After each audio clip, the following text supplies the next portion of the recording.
My name is Rupert. I'm from Insignia Worldwide Group. We're an agency that's been in the region for 14 years, and we specialize in the hospitality and food and beverage industry for all the right reasons.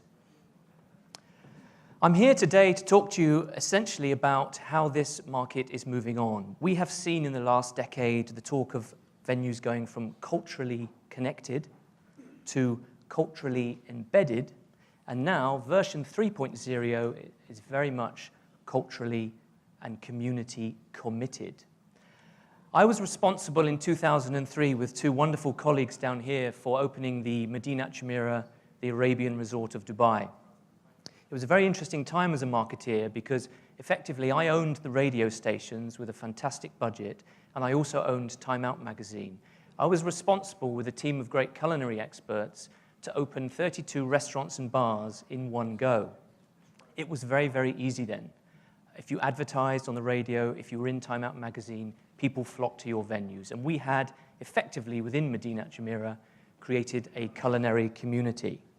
What's interesting now is how the industry has evolved and has become extremely fragmented. And as an agency, when we're looking at culinary and food and beverage challenges, we've had to effectively divide Dubai up into 22 to 24 districts, as shown on this slide on the screen right now.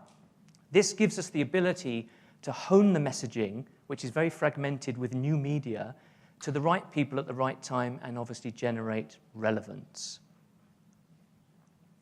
Now, about a decade ago, it's fair to say that restaurants were very focused on what we call the hardware. And that is shown on this slide by the arrow that's pointing upwards. If you look at it, it's talking about location, price, design, and service. This was the holy grail of restaurants. And of course, at the center of it all was the menu. Now, the menu is the bit that's not necessarily changed too much. What is interesting for the food and beverage industry and us in agency land of brand enrichment is the bottom section. And you can see now that it's all about the storytelling. It's gone into philosophy, the higher purpose, the experience envelope. What is the service design and culinary philosophy of any restaurant? And you can see, with the rise of social media, that the fragmented aspect to marketing and communicating a restaurant today has become infinitely more challenging, particularly with that left bubble there being social. Now, as an agency, it's our job to live and breathe restaurants and food and beverage culinary concepts. And to do this, we have to get embedded into the psychographics and demographics of your customers. And again, I can blame technology for fragmenting this space tremendously. Now, obviously, I don't have time today with 6 minutes and 44 seconds to go in the graveyard after lunch shift to go through all of these. But naturally, I'd be very welcome to share them with anyone who's interested at a later date. So what I'm going to do is just pick out a few of these. And you can see that as an agency, communicating your brands and your restaurants on behalf of the potential prospects and diners, we have to know this world. And this is changing and shifting every single day. As an agency, we reinvent ourselves every single day. So I'm just going to pick out a couple of examples. And all of this, remember, has been fueled by the rise or the rhetoric rise of social media in many, many ways. So if you take, for example, the sharing economy, let's face it, your restaurant is in the hands of the diners, the influencers, the bloggers, the reviewers, and the vloggers. It's no longer in your hands. They shape the messaging, good or bad, around your brand and around your restaurant. You have to get these people on side, non-negotiable. It's a prerequisite for success. You have to reward and recognize them in this space, and any complaints you should confront very much head-on with a massive sense of immediacy. This cannot be ignored. You have to do it with compassion, and as you know, and as I've mentioned earlier, social engagement is the new norm. It's not going to disappear. This is why, when we talk to restaurateurs and F&B conceptualizers, the storytelling component and the content curation is critical. Why? Because good storytelling from the brand and the restaurant that goes beyond the culinary experience can nurture and nourish this space with great effect. I'll pick another one for you.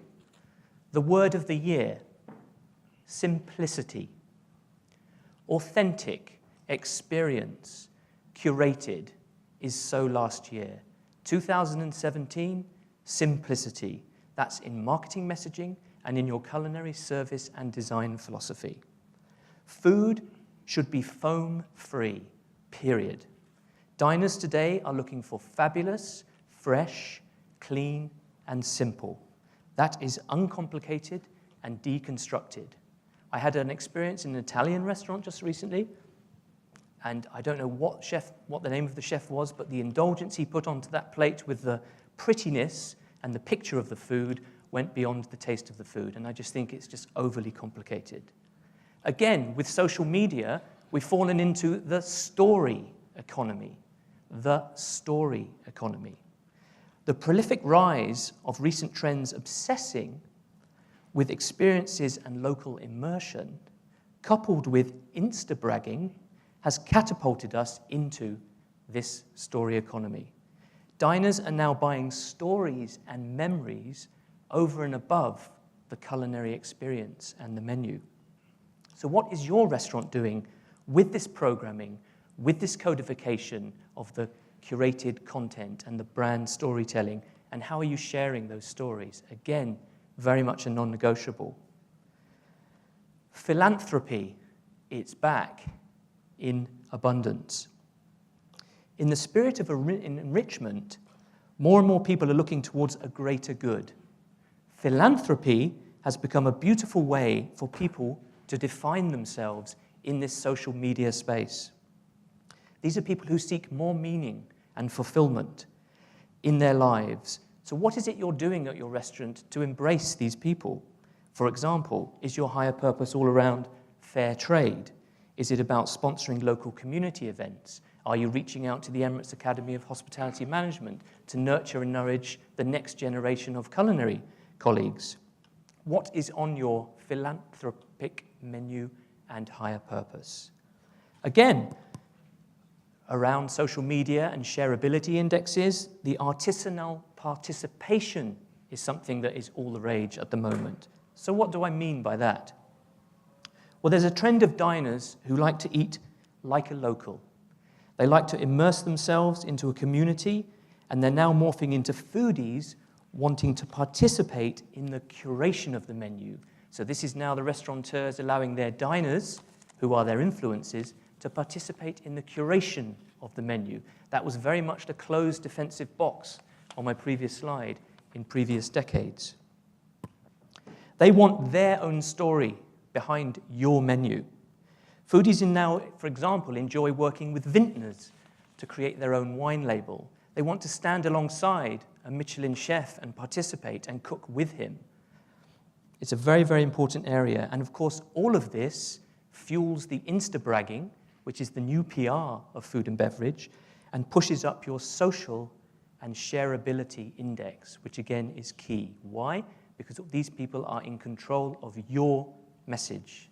And as I said, all of this social space is driving this fragmentation across the communications in and around menus. I'm just going to touch now on the demographic or psychographic of foodies, which I think the people in the room probably know, but even this is shifting. So for example, let me talk about foodies for a minute. Food continues to accelerate as a priority in affluent spending, from celebrity chefs to authentic local trattorias to foodie pilgrimages around the world. And 50 chefs who were up on the stage earlier, these are people who are representing what we call food movements, and they must be embraced. Food now is at the heart of many reasons why people are traveling. People today are choosing a destination because of the food scene, and then asking what to do in between meals. Many visitors to Dubai, for example, are more excited about their dining experiences, and rightly so, because there is a plethora of restaurant experiences to be had here, and are exploring the culture through the cuisine rather than perhaps visiting a museum. In effect, all of this is absolutely motivating travel decisions. And local food movements, like 50 Chefs, are so much more prevalent now, And they're better than that overly sophisticated and stuffy culinary orchestrations of what perhaps in the old world or the 2.0 version hotels were serving. Take, for example, the buzzwords, ocean to plate, farm to table, microbrewed, foam-free, and 0 kilometers. This is what's driving diners to outlets today. And it's the rise of this that's creating, particularly in hospitality, the culinary concierge. And again, that's something that should be embraced. So I could go on forever, but I'm out of time because the screen's gone red or dead, as they say. But as I said, it's very important to conclude that all of this is embraced. Now, we don't expect restaurateurs to necessarily live this on their day-to-day lives, but that's what we as an agency do to advise our culinary clients in the market. So that, in effect, is everything that's driving the culinary community, and you must remain community committed to embrace this new wave of 3.0 in terms of restaurant marketing, your voice, your storytelling, your restaurant, your brand, which is owned by the diners today, the influencers, the new editors in and around your restaurant. And that concludes my presentation. Thank you.